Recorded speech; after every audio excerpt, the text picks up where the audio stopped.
그날은 제가 우리 교회 주중 새벽 기도회에 설교하는 날이었습니다. 제가 보통 주중에 목요일, 토요일 새벽에 설교를 하잖아요. 날씨가 요즘처럼 꽤 쌀쌀한 새벽이었습니다.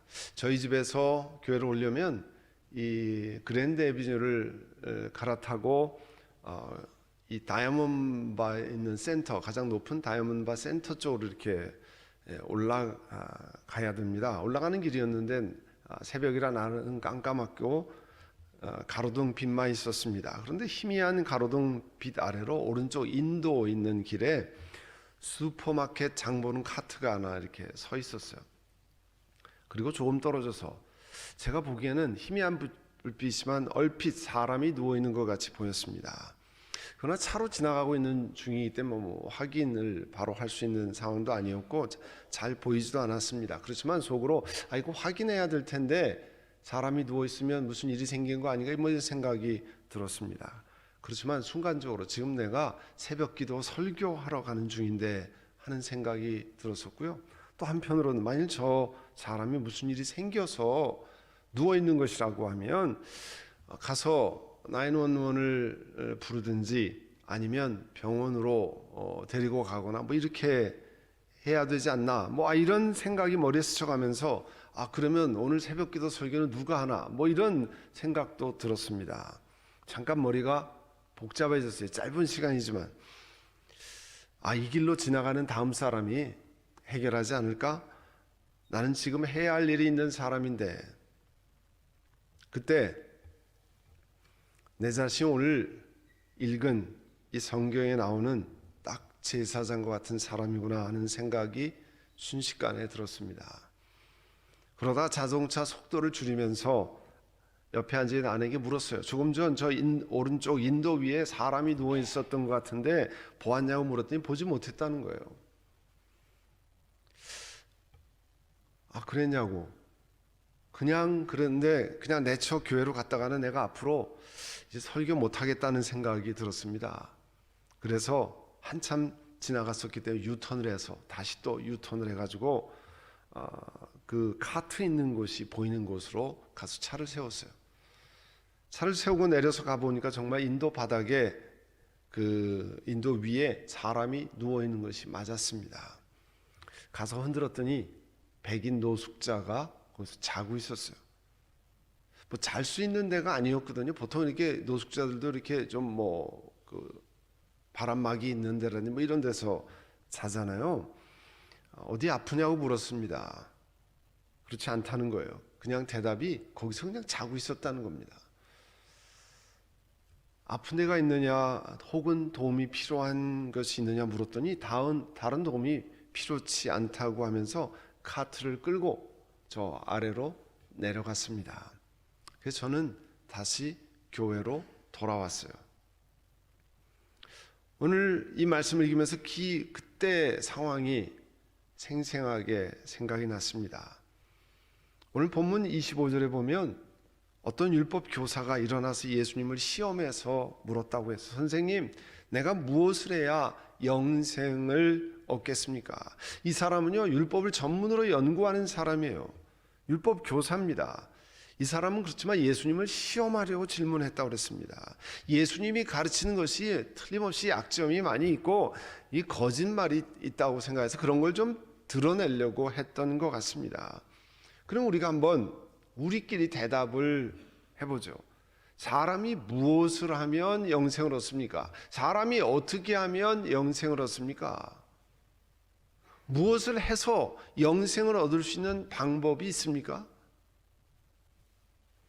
로마서 3장 20절에 보면 율법의 행위로는 율법을 지켜서는 하나님 앞에서 의롭다고 죄 없다고 인정받을 사람이 아무도 없습니다 그랬어요. 율법을 통해서 우리가 죄를 인식할 뿐입니다. 그러나 이제 율법과 상관없이 하나님의 의가 나타났습니다. 그것은 율법과 예언자들이 증언한 것입니다. 그런데 하나님의 의, righteousness of God이라고 하는 것은 예수 그리스도를 믿는 믿음을 통해서 오는 것인데 모든 사람에게 미칩니다. 예수 그리스도를 믿으면 우리가 죄 사함을 받고 영원히 삽니다 하는 그 믿음을 통해서 하나님의 의가 죄가 없다고 하는 것이 드러나는데 모든 믿는 사람에게는 그것이 다 똑같이 적용됩니다. 이렇게 말하고 거기에는 아무 차별이 없다고 그랬어요. 근데 사람은 우리 지난주에 암송구절이죠. 모든 사람이 죄를 범했습니다. 그래서 하나님의 영광이 못 미치는 처지에 놓여 있습니다. 다른 말씀드리면 모든 사람이 우리들이 죄를 범했기 때문에 하나님이 주셨던 본래 영광스러운 모습을 다 잊어버렸다 그런 뜻이에요. 그렇지만 이제 예수 그리스도 예수 안에 얻는 구원으로 말미암아 하나님이 값없이 의롭다는 선고를 하셨습니다. 그것이 정말 우리가 무슨 율법을 지켜서 무슨 행위로 구원받을 수 있는가? 로마서 3장 20절 이하에는 우리에게 그것을 답을 주고 있습니다.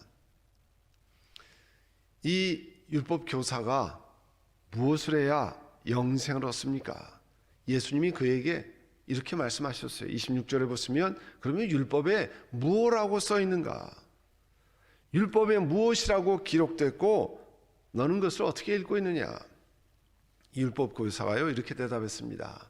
내 마음을 다하고 목숨을 다하고 내 힘을 다하고 내 뜻을 다해서 주 너희 하나님을 사랑하라 하셨고 또 내 이웃을 내 몸과 같이 사랑하라 하셨습니다. 율법 교사는 율법에 대한 전문가입니다. 그래서 구약의 전체 말씀을 딱 두 가지로 기가 막히게 정리했어요. 하나는 신명기 6장 4절 5절 들으라 쉐마라고 하는 이스라엘 백성들아 들으라는 그 말씀이죠. 하나님을 사랑하라. 구약의 하나님 말씀은 하나님을 사랑하라 합니다. 또 하나는 레위기 19장 18절의 말씀을 인용해서 한 백성끼리 앙심을 품거나 원수 갚는 일이 없도록 하여라. 다만 너는 너희 이웃을 내 몸같이 사랑하여라. 이 두 가지입니다. 구약 성경의 가르침을 기가 막히게 요약했습니다. 예수님께서요 그 대답을 듣고 내 대답이 옳다 하셨어요. 그대로 행해라.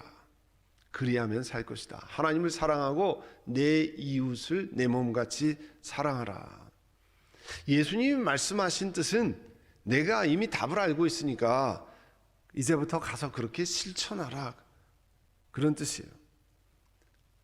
우리가 아는 것처럼 이론적으로는 하나님의 율법을 지켜서 하나님을 사랑하고 내 이웃을 내 몸같이 사랑하라 지키면 이론적으로는 구원을 받는 것, 영생을 얻는 것이 가능합니다. 그러나 실제로 그렇게 우리가 다 못하잖아요.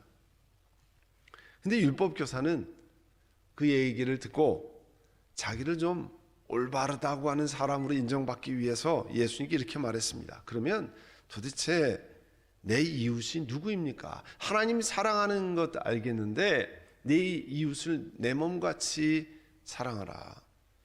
내 이웃이 누구입니까? 예수님께 또 다른 질문을 드렸어요.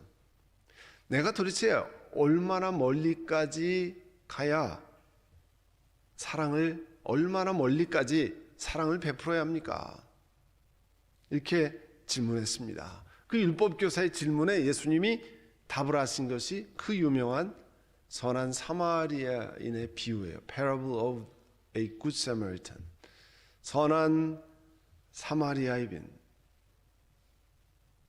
우리 한인들이 많이 가는 다운타운에 Good Samaritan Hospital, 선한 사마리아인 병원이 있잖아요. 이게 오늘 본문에 나오는 이야기를 이름 붙여서 Good Samaritan Hospital 이렇게 정한 거잖아요. 30절에 보면 어떤 사람이 예루살렘에서 여리고로 내려가다가 강도들을 만났다 그랬어요. 강도들이 옷 벗기고, 옷이 비싼 옷이었던 것 같아요. 옷 벗기고 때려서 거의 죽게 된 채로 내버려 두었다 그랬어요. 예루살렘은 해발 640m 높이에 있는 도시입니다. 왜 여리고로 내려간다고 그러느냐면 여리고는 요단강 계곡 속에 해저, 그러니까 그 수면으로 보면 그보다 더 밑에 있는 해저 260m에 위치한 동네입니다. 그러니까 고도 차가 900m, 그러니까 거의 3,000피트가 나는 거예요. 그러니까 실제적으로도 예루살렘에서 여리고 가려면 꾸불꾸불 한참 내려가야 됩니다. 900m를 여러분 직선으로 이렇게 내려가기 어렵잖아요. 이게 구불구불 돌아가면서 계속 이렇게 내려가는 겁니다. 그리고 예수님이 묘사하신 예루살렘에서 여리고 성에 오고 가는 일이 굉장히 많았다고 합니다. 왜냐하면 한 20마일 채 떨어지지 않은 곳인데요. 그 당시 다스렸던 헤롯 왕이 자기 겨울에 진무라는 궁궐로 이 여리고를 건설했다 이렇게 알려지고 있습니다. 그리고 자신의 궁궐로 궁전, 수영장, 뭐 아주 멋있는 정원, 뭐 이런 것들을 함께 지었습니다. 그러니까 뭐 헤롯 왕이 거기서 다스리면 관리들도 다 거기 쫓아가야 되고, 또 유대인 지도자들도 뭐 헤롯 왕과 일을 보려면 다 오고 가야 됐습니다. 그러니까 부유한 사람들, 고위층이 많이 오고 가는 길이었는데 그 길이 꾸불꾸불하고 지금처럼 무슨 하이웨이가 뚫려 있는 게 아니고 900m를 내려와야 했습니다. 우리 빅베에 올라가려면 막 꾸불꾸불 올라가잖아요. 그런 식으로 올라가야 했어요. 그러니까 강도들에게도 아주 제일 좋은 습격할 수 있는 길이잖아요. 꾸불꾸불 잘 보이지 않는 거기서 숨어 있다가 공격해서 많은 사람들이 털리고 뺏기고 또 맞고 뭐 이런 일이 많이 생겼다고 합니다. 숨어 있다가 여행자들의 습격하는 거죠. 이런 곳에서 실제로 강도가 일어나는 이야기, 거의 맞아서 죽게 되는 이야기를 비유로 예수님이 하신 겁니다. 그런데 어떤 한 제사장이 그 맞아 죽게 된 사람을 길로 내려가다가 보았어요. 오늘 성경은 피해서 갔다고 그랬습니다. 또 레위 사람, 성전에서 일하는 사람이잖아요. 제사장을 도와서 사람들 죄사함 받도록 돕는 사람이었어요.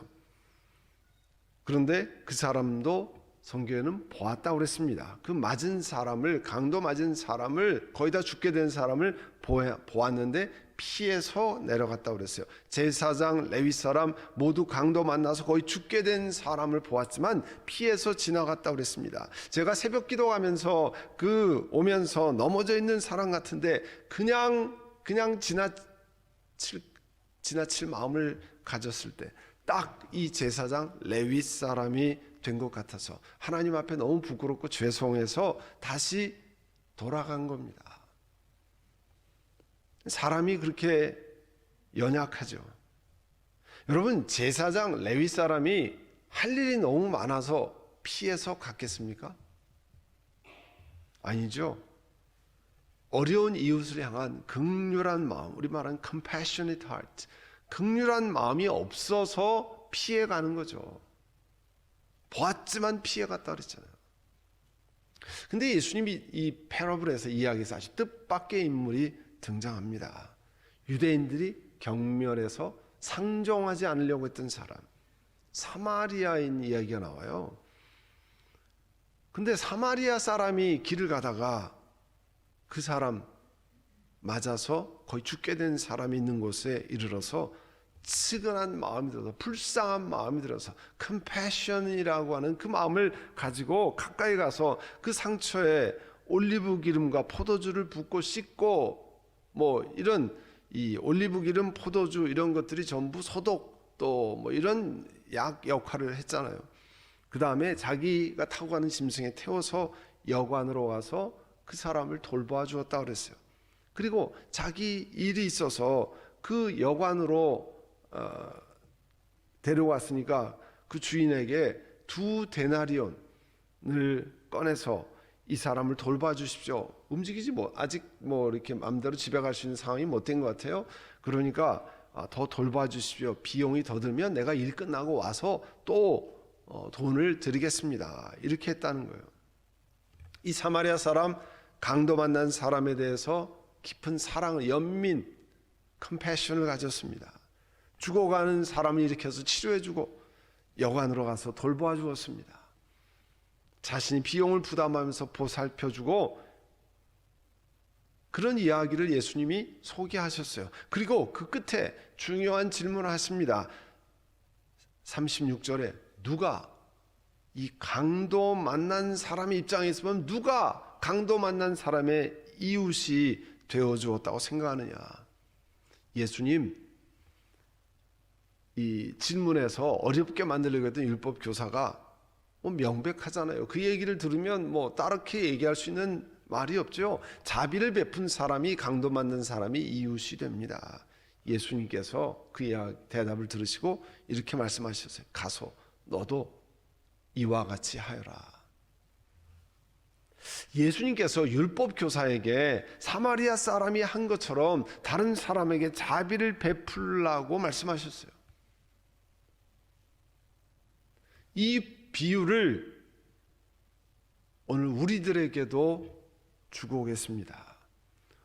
우리도 이 이야기를 읽고 듣고 하나님의 자녀로서 사마리아 사람이 한 것 같이 강도 만난 것과 같은 형편에 있는 분들을 사랑하고 돕도록 말씀하신 겁니다.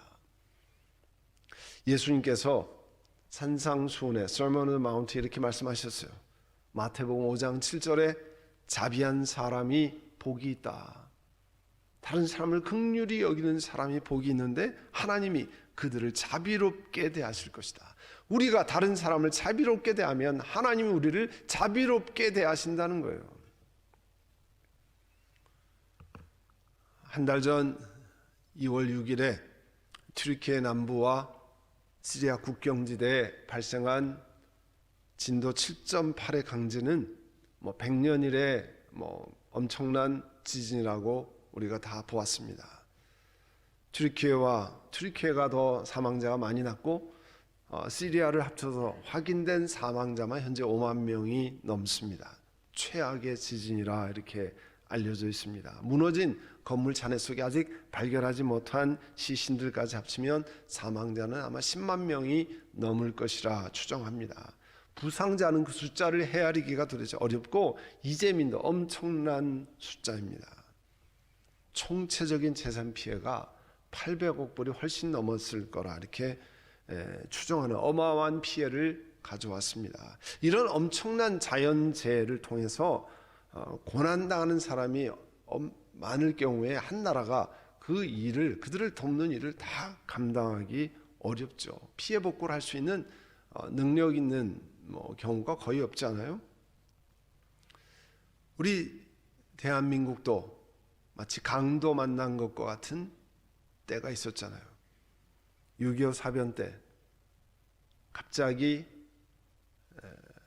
북한과 이렇게 이 소련 또 중국 여러 가지 그 영향으로 6.25 사변할 때 미국에 이어서 두 번째로 한반도에 군대 파병을 결정한 나라가 튀르키예입니다. 1950년 7월 25일 날 튀르키예 정부가 3개 보병대대 1개 포병대대 수송대로 구성된 5,000명급의 여단 병력을 우리 전투 파병을 결의하고 10월 17일에 전투병들이 부산에 도착해서 여러 전투에서 싸웠습니다. 휴전이 될 때까지 모두 2만 1,000여 명의 군인을 파송했고 한국에 그중에서 1,000여 명이 전사했습니다. 455명이 부상이 되고 거의 100여 명의 실종자를 내서 우리 대한민국이 살도록 도와준 그런 고마운 나라이기도 합니다. 미국과 영국, 캐나다에 이어서 네 번째로 많은 군인을 대한민국에 파송했습니다. 하나님 말씀 이전에도 어려운 사람을 돕고 강도 만난 사람 같은 이 형편에 있는 사람들을 돕는 것 이전에도 우리 사실 한국 사람에게는 튀르키예라고 하는 나라는 6.25 참전의 빚을 조금이라도 갚아야 할 형편에 있는 사람들입니다. 이번 지진으로 고통을 당한 이 튀르키예 그리고 그 옆에 국경을 이렇게 붙여서 조금 이렇게 붙어 있는 나라가 기독교 국가인 그리스예요. 튀르키예는 잘 아시는 것처럼 이슬람 국가고 그리스는 기독교 국가입니다. 그런데 이 두 나라는 아주 악연을 가진 나라예요. 15세기 말에 이 지금 튀르키예 전신 오스만 터키가 그리스를 점령해서 자그마치 400년 동안 통치했습니다. 그리고 400년 독립투쟁 끝에 그리스가 19세기에 독립한 원수지간의 나라예요. 우리 35년 일제 그 강제 합방으로 인해서 지금껏 또 계속 하는 400년을 했으면 얼마나 어려운 시간이었습니까? 그리고 그뿐만 아니고요. 독립한 이후에도 두 나라 사이에 그 옆에 가운데 그 바다가 지중해 옆에 에게해라고 하는 거죠. 에게해 영유권에 우리 땅이다, 네 땅이다, 여기 대륙붕이 우리 거다, 섬이 우리 거다, 그걸 치열하게 싸워왔습니다. 그러니까 뭐 같이 친하게 지낼 수 있는 나라가 전혀 아닙니다. 그런데 1999년에 튀르키예가 또 7.6의 지진을 해서 그 당시에 한 17,000명의 사망자를 냈어요. 그때 원수의 나라 튀르키예, 그리스가 엄청난 지원을 했습니다. 그때서부터 해빙 무드가 시작됐고요. 그리고 이제 이번에도 그리스가 인적 물적 재원을 아끼지 않고 튀르키예를 도와줘서 그리스는 오래전부터 품어왔던 이 원수의 나라 튀르키예에게, 그러나 재난을 당한 이웃에게 그리스도의 사랑을 보여준 일을 실천한 나라가 되었습니다. 비록 원수의 나라였지만 예수님의 말씀을 따라 기독교 국가로서 그 삶을 실천한, 마치 선한 사마리아인과 같은 역할을 한 나라가 이 그리스예요.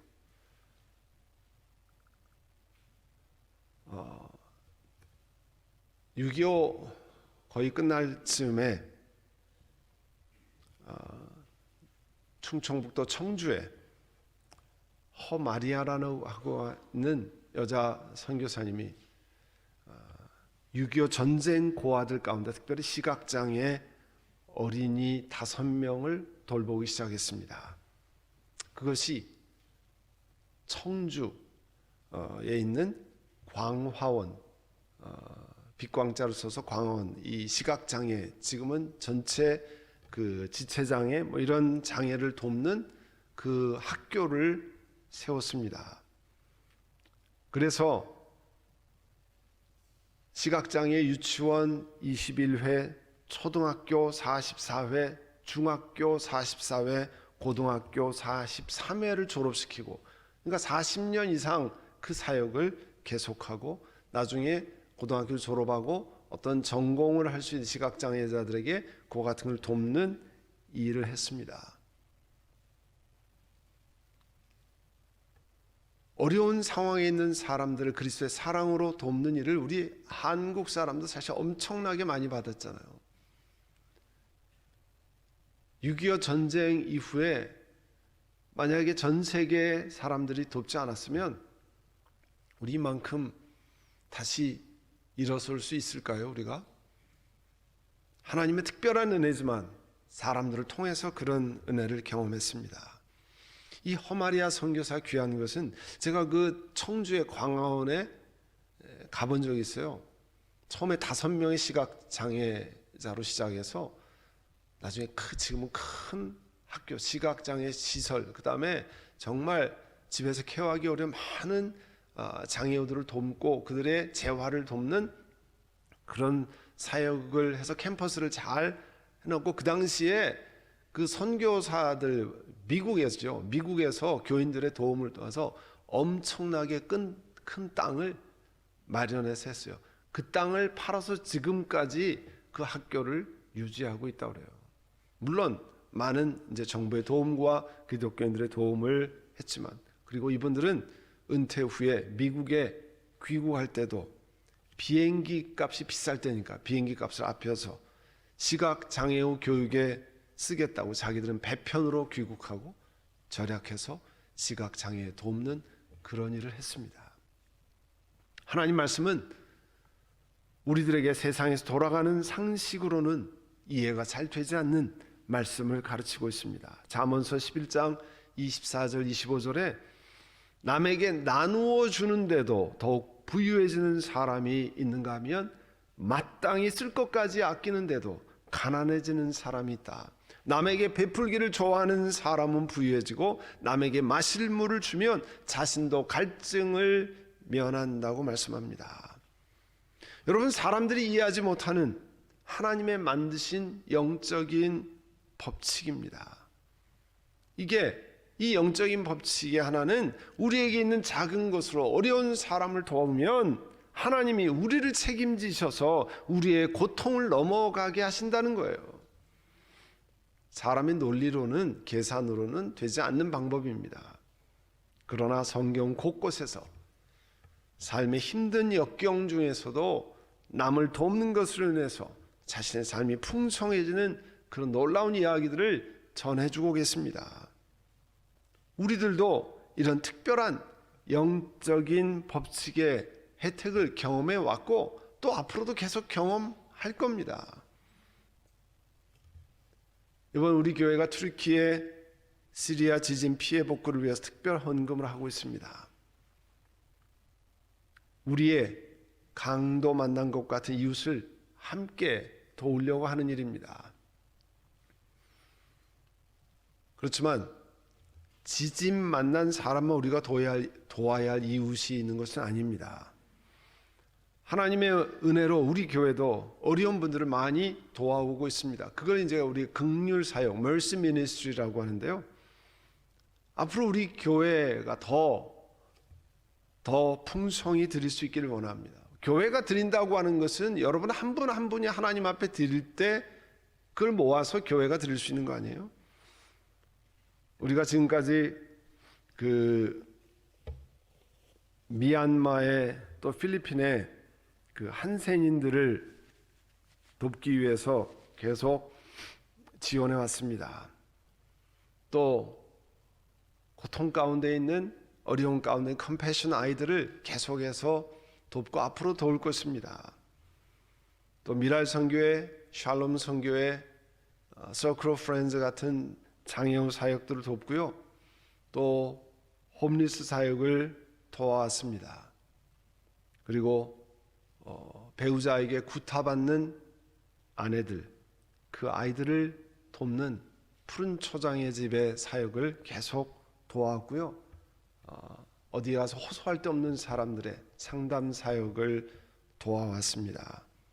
그리고 입양 사역, 특별히 한국에서 미국으로 오는 입양 사역, 그리고 조그만 돈이면 보이지 않는 눈을 할 수 있는 실로암 안과병원의 개안 사역을 위해서 오랫동안 함께했습니다. 그리고 탈북자들의 지원 사역을 하는 것, 이것이 전부 오늘 선한 사마리아인이 강도 만난 사람을 도운 것 같이 그렇게 하나님이 도우라고 하는 여러 사역 가운데 아주 작은 일부분입니다. 우리 교회도 우리들이 드리는 헌금을 통해서 하나님 앞에 더 많이 드려서 우리의 이웃이 누구일까? 고통받고 힘들고 어려운 사람들 하나님이 도우라고 하시는 것을 기억하고 함께 동참하고 하나님이 주시는 자비를 누리는 우리 모두가 되기를 간절히 바랍니다. 이 시간 우리 함께 묵상으로 기도하시면서 하나님, 자비한 사람이 복이 있다 하셨고 하나님이 그들을 자비롭게 대하실 것이라는 그 말씀을 믿고 우리도 이 선한 사마리아인과 같이 어렵고 힘든 사람의 이웃이 되기를 원합니다. 우리 함께 기도하겠습니다. 사랑하는 주님, 예수님께서 오늘 섬한 사마리아의 비유를 저희들에게 들려주셨습니다. 우리도 주변에 힘들고 어렵고 고통받는 많은 이웃들이 있습니다. 지금은 튀르키예, 시리아의 지진, 우크라이나의 전쟁 속에 있는 분들, 또 미얀마의 참 고통받는 그리스도인들 많은 돕고 사랑하고 섬기고 전 세계에 흩어진 많은 수많은 장애우들, 그런 일들이 있습니다. 하나님, 저희 교회가 정말 고통받는 이웃을 잘 도울 수 있는 은혜를 허락해 주옵소서. 예수님의 이름으로 기도드립니다. 아멘.